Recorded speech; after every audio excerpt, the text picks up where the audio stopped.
Okay, welcome class. I'm going to do a tutorial on creating a project in Premiere Pro and bringing in a sequence, some footage to make a sequence. Okay, so I have Premiere Pro open, and the first thing I'm going to do, as I told you, is I want to create a folder, either in Google Drive or on your desktop, somewhere where I can create a path to save my project, right?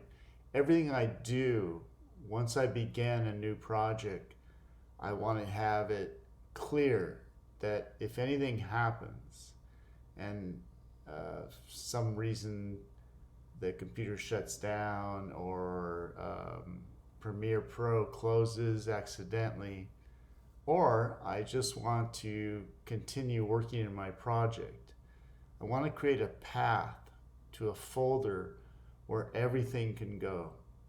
Premiere Pro will auto-save your project. It's usually on a timer of about somewhere between every 5 and 10 minutes. You'll see something on your screen that will say saving project.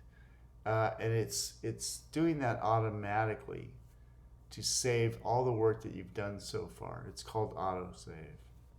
So I have Premiere Pro open. I'm getting ready to go to new project, but first I'm going to go create a folder on my desktop.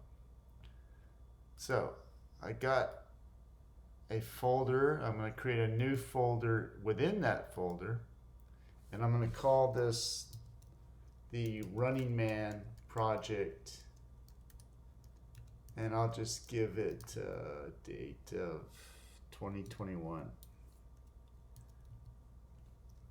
Okay, and then inside that I'm going to put my footage. I copied four separate reels of footage, movie files that I captured with the camera, and that's my beginning. So I know that I have this running project folder, and I put it in my digital filmmaking period 5.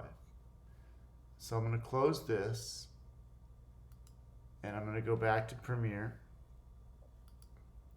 and I'm going to say new project. And right away I get this tab open, right?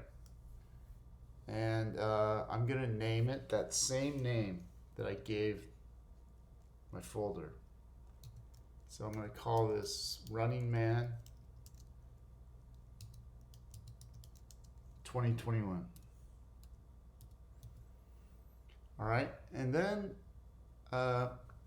if you look below that, it has location, and then it has general, and then it has scratch disk, and then it says ingest settings.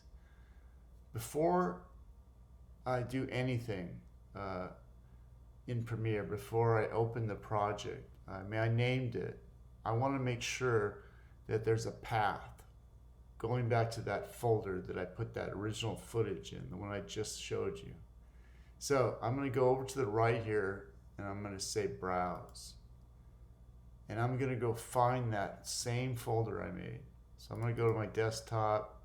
I'm going into my drive. I know I have it on my desktop. I'm going to look for digital filmmaking period 5. I put it in there. And there it is, my Running Man, my running project 2021. So I can just click on that and say choose down here at the bottom. And if I look on this location, it says Google Drive, period 5, digital filmmaking, Running Man project 2021. That's that same folder. So I'm good. That's where I want it. And I'm just going to hit OK. But before I do that, I want to do one more thing, right? And I'm going to tell you to do this every single project you create in Premiere.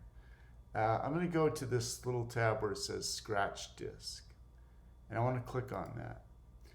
And if you look down here, it says Captured Video, Captured Audio, Video Previews, previews, audio previews, autosave. So, like I said, Premiere is going to autosave your project for you. Libraries and then motion graphics. They all have a path, right? And I'm going to hit the browse button. I'm going to make sure it's going to that same path of the running project folder. Okay, and I'm going to say choose. Good. It sometimes will automatically just go down the whole line. You won't have to do all these. So if I look at this one, it has, yeah, sure enough, digital filmmaking period 2 Running Man. Great, they all do. So then I'm done. I can go to ingest settings. I don't really need to do anything with that. I'm more concerned about the general and the scratch disk. Okay, if those all have that same path that I chose, then I'm good to go and I can hit OK. The moment I hit OK, you'll see that my interface will open up. And there we have it. And if I look over here, and project, it says Running Man 2021, the same as that what I named it. If I come up to here, up to the very top where it says File, and I say Save, it saved it. But look what that, when I click on that, I'll go to Save As. It shows that path again. It shows that I'm going to save it as the Running Man Project 2021, which is the name I gave to the project. If I see where it's going to a folder that says Running Project 2021. And here is that footage that I pasted in there. And then now we have this icon. This is the Premiere Pro icon with the project that I created. Now it's in that same folder. And if I went back and looked at that, I would see that in there. It's saving it as an Adobe Premiere Pro project, yes, and I'm going to hit save. It's going to say this prompt every single time I do this. It says it already exists. Do you want to replace it? I'm going to say yes, replace it. Okay. If I go back to that folder now, I'm going to go back there and show you the desktop, digital filmmaking period 5. Here's that folder I created in the beginning. And if I click on it now, you'll see not only do I have those 4 files, movie files with my footage, I now have this icon. And when I want to quit this project, because I'm either tired or run out of time, even though I'm not done, I can always just come back, and all I'll need to do is double click on this Running Man project and it will open Premiere Pro interface just like I have open now. Okay, so I'm going to close this. I'm going to go back to my interface, and I think I told you I have the source monitor here, I have the timeline monitor, and I have the program or output monitor here. 3-point editing system, right? 1, 2, 3. Over here, I told you that the 2 main panels you're going to use in here is the effects when we start editing and the project panel. This is where I import my media. So right down here, it has that little prompt, import media to start. I'm going to right click with my cursor in this area to bring in those 4 files. I right click and I go down to where it says import. Click on that and I'm going to go look for that footage.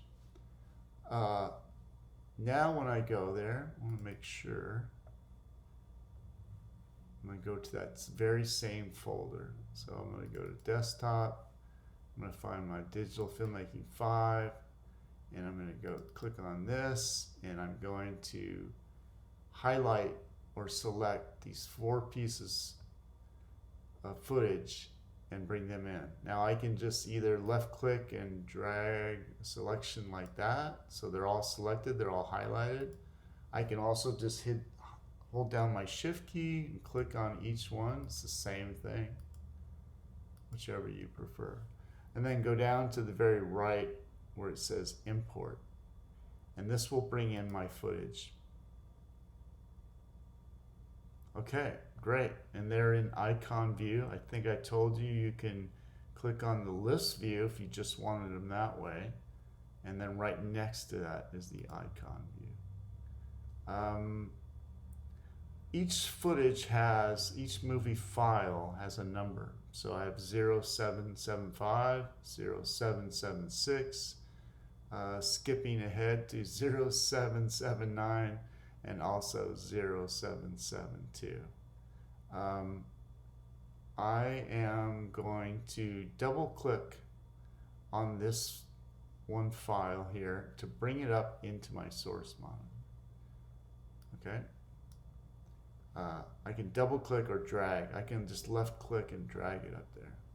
And I think I showed you in class the other day that I just chose a spot with an in point and an out point. And right here, I can play it by hitting that arrow. I can go back one frame by hitting this arrow, or actually one frame ahead by hitting this one. I can go to the end point by hitting this.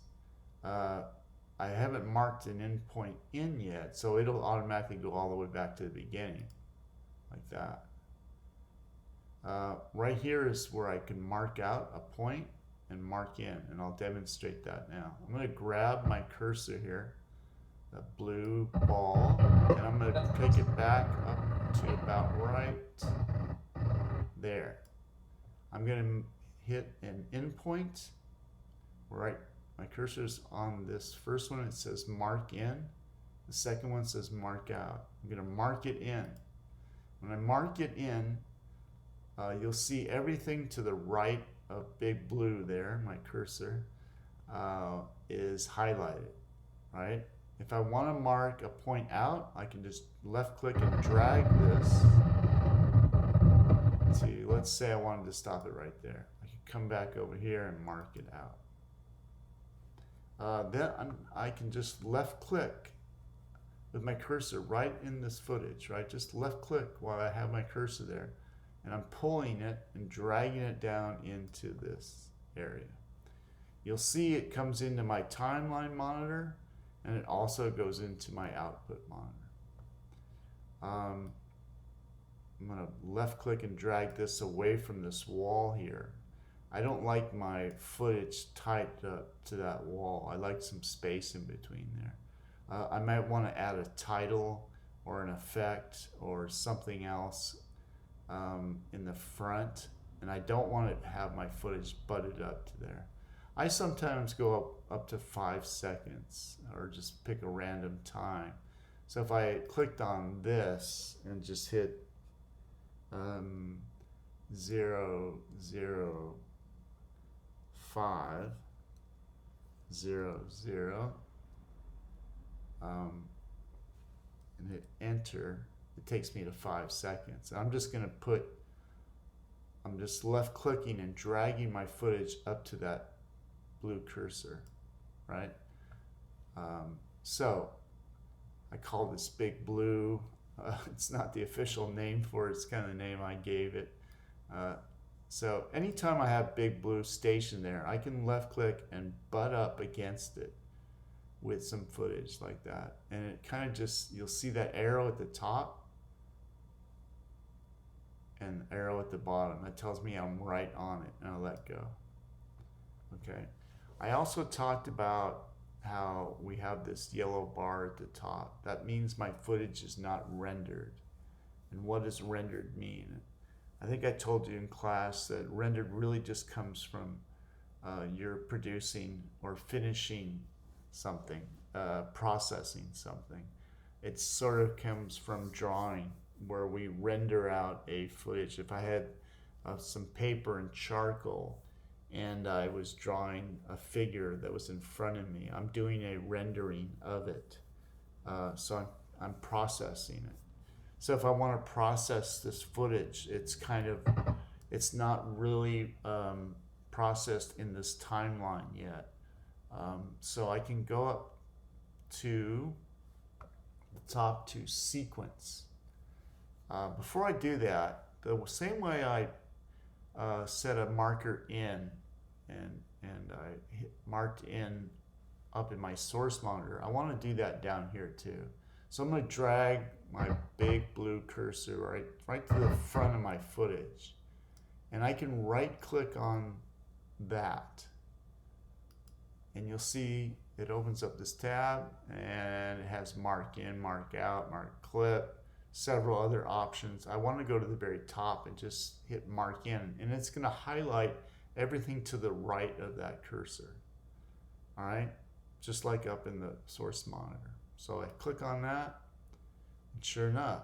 So now when I go up here to render this footage, it's just going to render everything to the right, and the cursor will come back right to where it began. And you'll see that my yellow bar will turn blue. So I'm going up to the top. It says Premiere Pro. I have File, Edit, Clip, and Sequence. I'm going to go to Sequence, left click, go down to where it says Render In to Out, and click on that.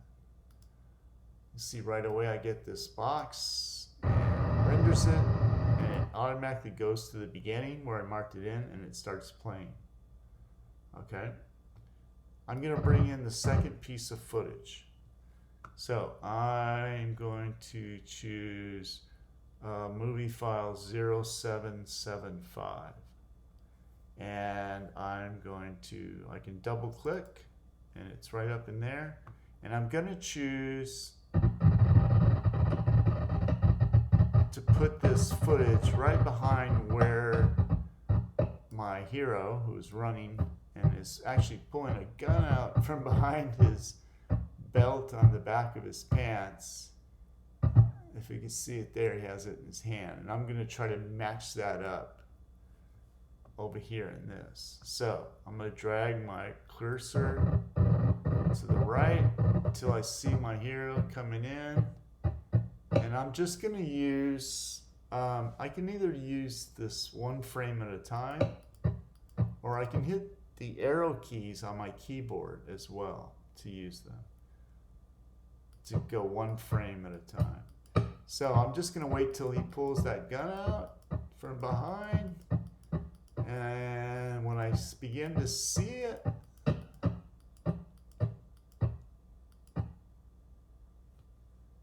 actually it's a little bit too much. I think I'm going to go back one frame, so I'm going to go to this arrow that's pointing to the left, maybe right there. That looks really similar to what I see over here, right? I'm looking here and I'm looking here. So I'm going to go over here and mark it in. And you'll see it highlighted everything to the right of that. I'm going to pull this down and I'm going to butt it up against this cursor just like I did the first time. So I left click, I'm going to drag, and I'm going to go on to that next layer for right now. And then I'm going to go to the left and butt it up against that blue cursor until I see those arrows at the top and the bottom, and then I'm going to let go. So let's see what that looks like. Let's render it again. I'm going to go up to Sequence, Render Into Out, and when it's done, it'll play.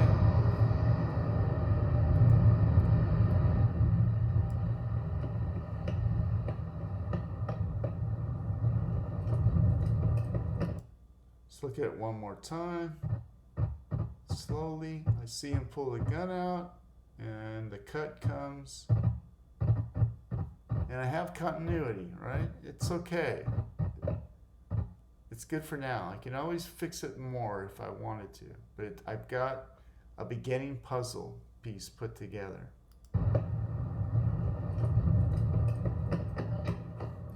Okay. Let's say I was done. Let's say I wanted to end it right here. I'm going to grab my razor blade and my tools. I think I told you I have two of the main tools I use is my move tool or selection tool and my razor tool. The keyboard shortcut for the razor or razor blade, as you can imagine, it's C for cut. So if I press C on my keyboard, watch my cursor here change to a razor blade, right? I'm going to cut right here on that cursor. And you'll see it cut the video, and it also cut the audio. I'm going to press V on my keyboard to go back to my selection tool or move tool, and I'm just going to left click and drag this away. And then I'm going to come and click on this footage and right click on it to where this tab opens, and I'm going to go to the very top where it says cut to remove it from my timeline. It's gone. Okay, let's say that's all I wanted to do for now, and I wanted to export this little bit of footage out. I'm going to just right click, and this time instead of marking in, I'm going to mark it out. Okay, so now I have a sequence that has an in point and an out point. I know it because it's all highlighted in between. I didn't finish the whole entire sequences, right? I just wanted to show you how to export out this little bit of footage, right? So first thing I'm going to do before I do anything is I am going to render this one more time, right? It's always good to do right before you export. So I'm going to go up to sequence, click, left click, go render into out, and it'll play it. That's telling me that I've got everything. There's nothing up here besides green. Sometimes you'll see some red if I added effect, sometimes it'll be yellow, and sometimes it's very hard to see. I can stretch this out by coming down to the bottom bar down here. This allows me to move on my timeline. It also allows me to resize my timeline. You can see I can pull this out, go to the left and make it much longer, or go to the right and make it much shorter. I'm just making sure that all I see is green in that top, right? And I have nothing else around that's going to be coming out there. All right, so I'm ready to render my project. And what does that mean, or export my project? It means I want to make it into an actual movie file, an MP4, right? So I can put it on YouTube or Vimeo or put it in my phone or something like that. I want to get it out of the project and make it into a file that I can upload to another platform. So here's how I do that. I go to File, right? And I left click on that, and I come down to where it says Export.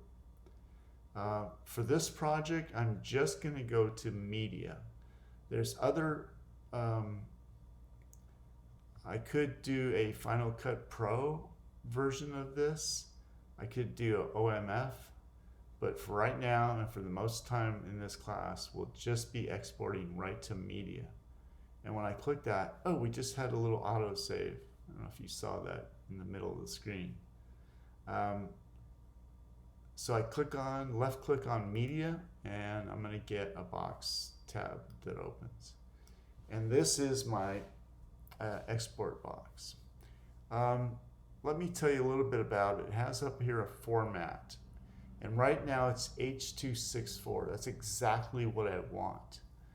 That is currently the standard for movie files. It's the kind they'll use on, let's say, the news tonight, you know, on King 5 in Seattle. They'll be running H.264. It's the standard for the industry right now. If I just click on this little arrow here, it has many different other kinds of formats that I can export. I can export it as a QuickTime movie. I can make a DCP file out of it. and so on. But I want a H.264. The preset, I'm going to leave that alone for right now. It's just matching the source as it is. I could change that too, and we can talk about that at another time. I'm going to give it a name right here where it says output name. I'm going to double click on this blue highlight right here. I'm going to give it my own name, and I'm going to do the exact, make sure the path of where it's going, right? I can look down right here where it says output, and it tells me it's 1920 by 1080, 23 frames or 24 frames per second, which is what I want. But the output shows it going to Lacine family VHS tapes. That is not the digital filmmaking 5 Running Man folder that I made it. I wanted to go back to the exact same folder that I created the project in. Does that make sense? Okay. There's more options down here. For now, I just want to make sure it's in high definition, and that's the 1920. I don't have a lot to do with that right now. You don't have to concern yourselves with it. The one I do want you to have is make sure you have this use maximum render quality. Make sure that's checked, okay? This is basically where it's showing me down here what it's going to export. And right now it says sequence in and out. So it's going to go from that in point that I made and to the out point that I made, okay? I'm going to change this output name, right?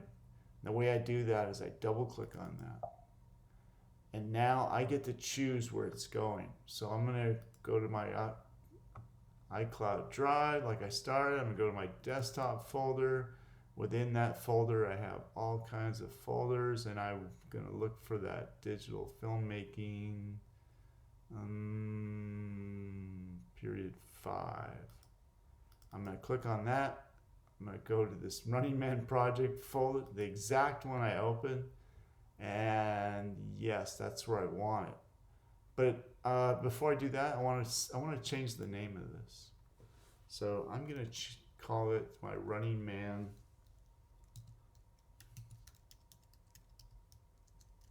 Running Man 2021. And that's it. I have the name for it. I have its destination, and it's going out as an MP4. That's perfect, and I'm going to hit save. And you'll see that that output name has changed to the one I chose. And if I look at where it's going, now it's going to the Running Man project in the Running Man folder as an MP4. Perfect. Now, all I have to do is come down to the bottom. Right now it has its inquiry. I want to change to export. And when I hit export, it'll begin rendering out.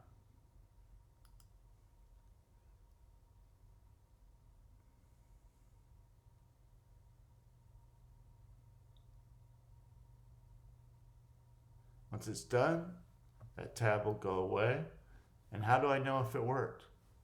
All I gotta do is go back to my desktop, follow that path of where I put it, right? I'm gonna go to digital filmmaking and open up that Running Man project folder. And there it is. I have the Running Man MP4. I can open that. I can play it.